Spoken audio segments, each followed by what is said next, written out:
Good evening. How are you, my dear MA class students? So, after a few days, I am once again with my business with you. As I was doing with Shakespeare's tragedies, the main features of Shakespeare's tragedy, I am going to continue with the same topic this evening. A Shakespearean tragedy, in spite of its tragic end, never depresses us. Although there may be heartrending suffering of the hero, he leaves upon us the impression of greatness. Macbeth, in the last act of the drama, redeems his character and makes the readers think highly of him. The Shakespearean tragedy produces two feelings, the feelings of awe and pity. When and the manner in which the hero meets his tragic doom produces a feeling of awe in the hearts of the readers. When we find Macbeth meeting his tragic end in an encounter with Macduff, we all are awe-stricken with we all are awe-stricken at his fall.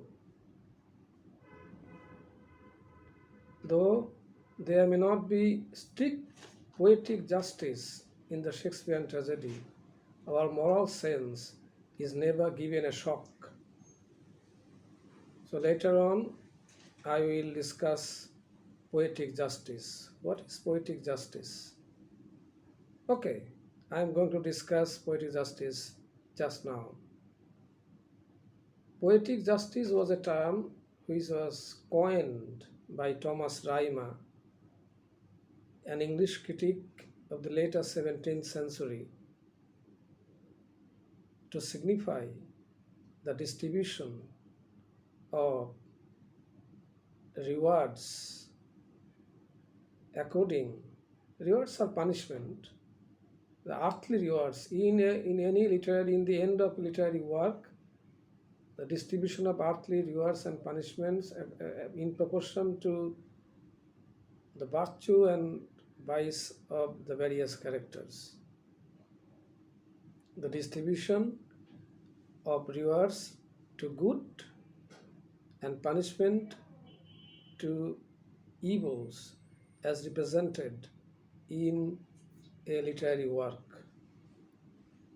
In other words, poetic justice is an ideal justice, কাব্যিক ন্যায় বিচার। বাংলায় বলা হয় কাব্যিক ন্যায় বিচার, অর্থাৎ দ্বন্দ্ব এবং কাব্যিক ন্যায় বিচার, এটাকে বলা যেতে পারে। আর একটা অর্থ হতে পারে যে পুরস্কার ও দণ্ড বিধানপূর্বক আদর্শ বিচার। পুরস্কার দণ্ড, পুরস্কার বা শাস্তি, দণ্ড মানে শাস্তি, বিধানপূর্বক আদর্শ বিচার। This is called poetic justice. শেক্সপিয়ারের মধ্যে এটা ওইভাবে হয়তো নাই, যেটা আমি বললাম। Though there may not be strict poetic justice in the Shakespearean tragedy, our moral sense is not given a shock. Another feature that in the Shakespearean tragedy, the villains are punished. They get their due punishment. We see Macbeth, who had murdered King Duncan and had been responsible for many other murders, meets his tragic end in the end. Lady Macbeth also suffers because she has crushed her own nature. Thus, villainy is punished in the Shakespearean tragedy. it is really hard, really very difficult for a villain like Iago and Edmund to escape punishment. They are also punished. William Shakespeare represents abnormal conditions in the mind, such as insanity in the case of King Lear, hallucinations in the case of Macbeth, when he sees the ear-drawn dagger, somnambulism as the scene of sleepwalking in Macbeth, and these abnormal state of the heroes, the minds of the hero, of the heroine, deepen the gloom of the tragedy, deepen the gloom of the tragedy. They are not expressive of character.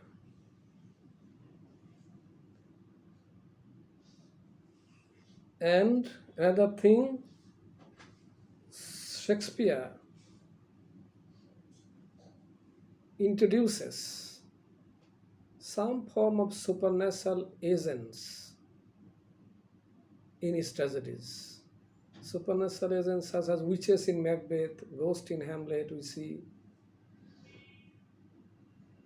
which are placed, in the closest relation with the main character.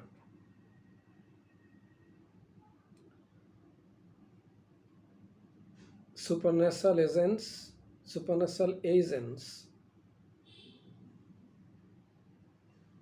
play their own part in influencing the life of the hero. The supernatural agents give a confirmation and distinct form to the inward movements and inner workings of the hero's life.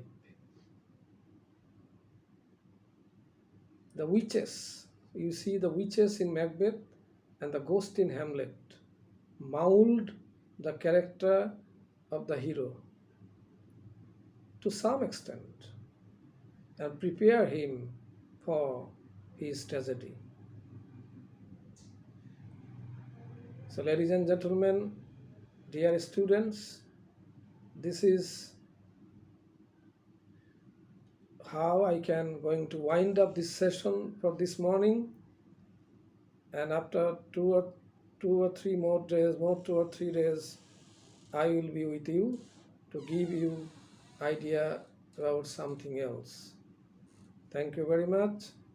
I hope you are remaining fine at home, and you will be fine. You will be okay. You will be physically sound.